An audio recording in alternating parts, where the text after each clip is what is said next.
Hi friends, பச்சை பயிறு குழம்பு எப்படி பண்ணுறதுன்னு பார்க்கலாம். 100 கிராம் பச்சை பயிரை 5 மணி நேரம் ஊற வச்சு நல்லா வாஷ் பண்ணி குக்கரில் சேர்த்துக்கலாங்க. ஊற வைக்கிறதுக்கு பதில் வறுத்து கூட செய்யலாங்க, நல்லாயிருக்கும். தேவையான அளவு தண்ணி சேர்த்துக்கலாம். தேவையான அளவு உப்பு சேர்த்துட்டு குக்கர் மூடி போட்டு 5 விசில் போட்டு எடுத்துக்கலாங்க. பச்சை பயிரில் நிறைய ஹெல்த் பெனிஃபிட்ஸ் இருக்குதுங்க. ப்ரோட்டீன் இருக்குது, ஃபைபர் இருக்குது, வெயிட் லாஸுக்கு நல்லதுங்க. இப்போ ஒரு கடாயில் 2 டீஸ்பூன் ஆயில் சேர்த்துக்கலாம். ஒரு பெரிய வெங்காயம் கட் பண்ணி சேர்த்துக்கலாம். 5 பல் பூண்டு கட் பண்ணி சேர்த்துக்கலாம். நல்லா கலந்து விட்டுடலாம். வெங்காயம் 5 நிமிஷம் நல்லா வதங்கட்டுங்க. இப்போ 4 பச்சை மிளகாவை கட் பண்ணி சேர்த்துக்கலாம். 2 தக்காளி கட் பண்ணி சேர்த்துக்கலாம். நல்லா கலந்து விட்டுட்டு ஒரு 5 நிமிஷம் தக்காளி நல்லா வதங்கட்டும். இப்போ மசாலா பொருட்கள் எல்லாமே சேர்த்துடலாம்.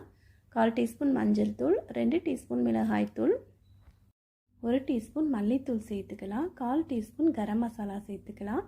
கரம் மசாலா ஆப்ஷனல் தாங்க, உங்களுக்கு விருப்பம் இல்லைன்னா சேர்க்காம கூட செய்யலாங்க. 1 டீஸ்பூன் சாம்பார் பொடி சேர்த்துட்டு கொஞ்சமாக தண்ணி சேர்த்து நல்லா கலந்து விட்டுறலாங்க. ஒரு 5 நிமிஷம் அப்படியே இருக்கட்டும்.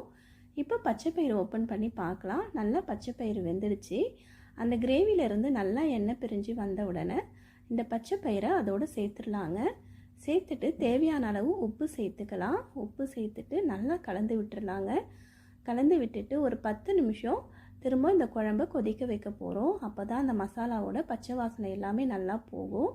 இந்த குழம்புக்கு சின்ன தாளிப்பு பண்ணிடலாம். ஒரு குட்டி கடாயில் 2 டீஸ்பூன் ஆயில் சேர்த்துட்டு கடுகு, சின்ன வெங்காயம், கருவேப்பிலை, காஞ்ச மிளகாய் சேர்த்து நல்லா பொரிஞ்ச உடனே ஸ்டவ் ஆஃப் பண்ணிவிட்டு பெருங்காயத்தூள் சேர்த்து அந்த குழம்புல அந்த தாளிப்பு சேர்த்துடலாங்க.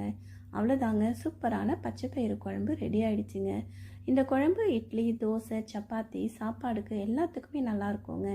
நீங்கள் செஞ்சு பார்த்துட்டு எப்படி இருக்குன்னு கமெண்டில் சொல்லுங்கள். வீடியோ பிடிச்சா லைக் பண்ணுங்கள், ஷேர் பண்ணுங்கள், சப்ஸ்கிரைப் பண்ணுங்கள்.